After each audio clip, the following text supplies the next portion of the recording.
Hello, viewers.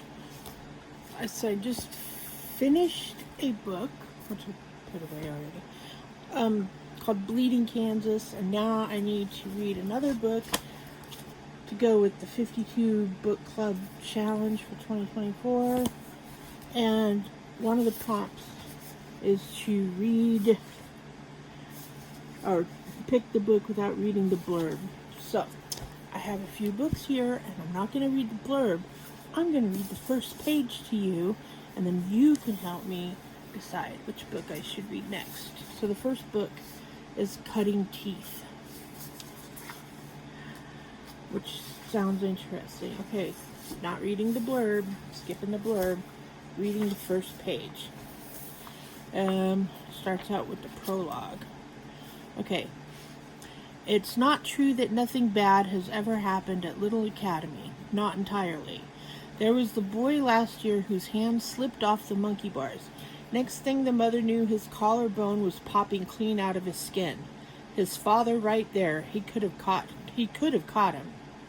At least once a school year, when the temperatures still reach well into the 90s, some mom or other accidentally locks her keys in the car along with her baby. The school is just around the corner from the fire station, and the truck arrives within minutes, but the mother still sobs, unable to believe she's been so careless. It could have been worse. Not that it ever is. Not here. Not at Little. Maybe all preschools are designed to be adorable, but Little Academy is particularly so.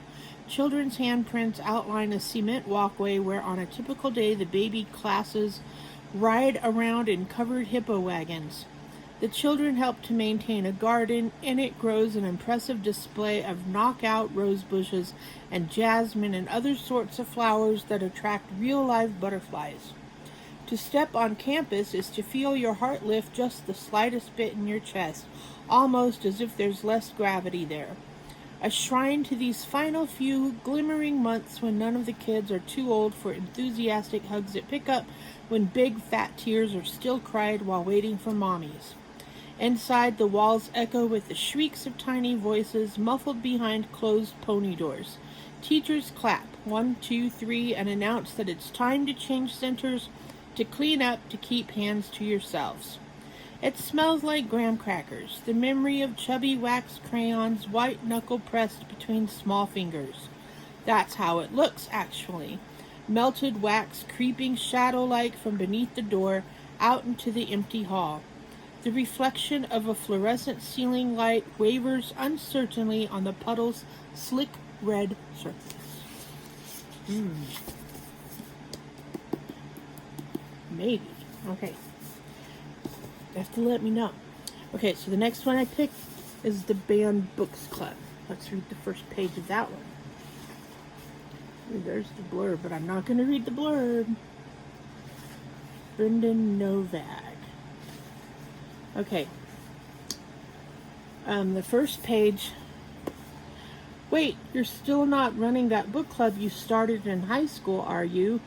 Gia Rossi had been shopping at her local grocer when her sister called. I've never really stopped. Not completely. She switched her phone to her other ear so she could use her more dexterous left hand to steer her empty shopping cart across the parking lot to the reclamation point. Reclamation? Most of the members weren't your friends. They were just people who blindly followed you no matter what you did, her sister pointed out dryly. Was there a hint of jealousy in that response?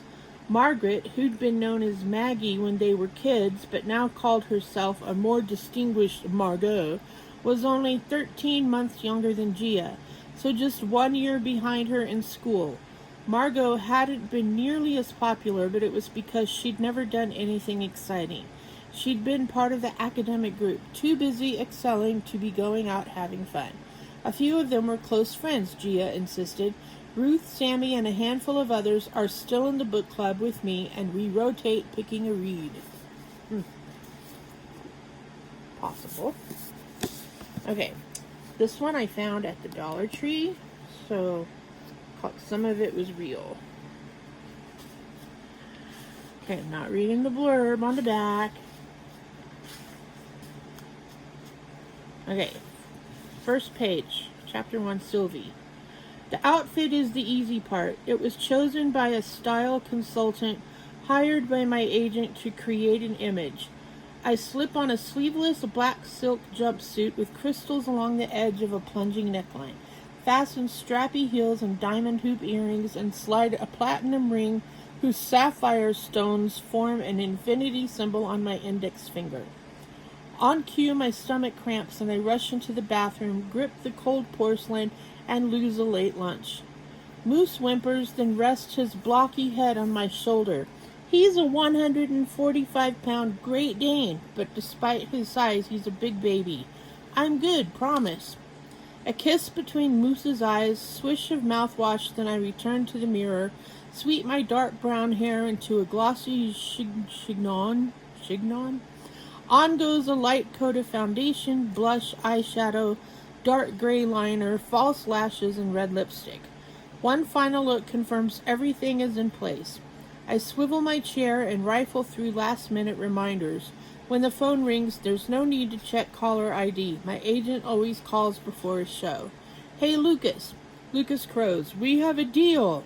The news shoves me back in the chair. It has a Great Dane in it. Okay, and then the last book. Nope, not the last book. Okay, so this is Leanne Moriarty, called Here One Moment. Okay, not reading the blurb, and I really want to, but okay, first page. Here One Moment, Chapter 1. Later, not a single person will recall seeing the lady board the flight at Hobart Airport. Nothing about her appearance or demeanor raises a red flag or even an eyebrow. She is not drunk or belligerent or famous. She is not injured like the bespectacled hipster with his arms scaffolded in white gauze so that one hand is permanently pressed to his heart as if he's professing his love or honesty. She is not frazzled like the sweaty young mother trying to keep her grip on a slippery baby, a furious toddler, and far too much carry-on. She is not frail like the stooped elderly couple wearing multiple heavy layers as if they're off to join Captain Scott's Antarctic expedition. She is not grumpy like the various middle-aged people with various middle-aged things on their minds, or the flight's only unaccompanied minor, a 6-year-old forced to miss his friend's laser tag party because his parents' shared custody agreement requires him to be on this flight to Sydney every Friday afternoon. She is not chatty like the couple so eager to share details of their holiday you can't help but wonder if they're working undercover for a Tasmanian state government tourism initiative. Well, we know a lot of things she's not. Okay, that might be interesting. And then the last one is The Butcher and the Wren, which is like a tiny read. So, I'm not reading the blurb. Okay, Part 1, Chapter 1. Jeremy hears the screaming through the vents. Hears it, but doesn't react. His nighttime routine is essential. The mundane, everyday tasks that he engages in make him more himself. The simple act of wrenching on the ancient faucet on his tidy bathroom vanity grounds and centers him. His night usually ends standing in front of this mirror. He is freshly showered, and normally he follows it with a close, leisurely shave. He likes to crawl into bed with a clean body and mind.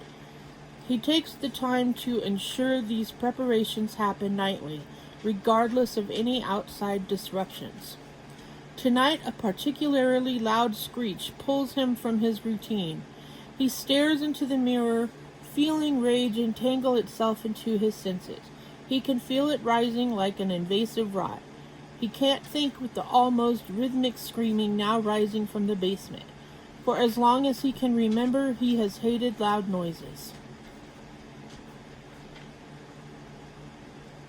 Okay. Oh, there's that one. So, The Butcher and the Wren. Should I read this one?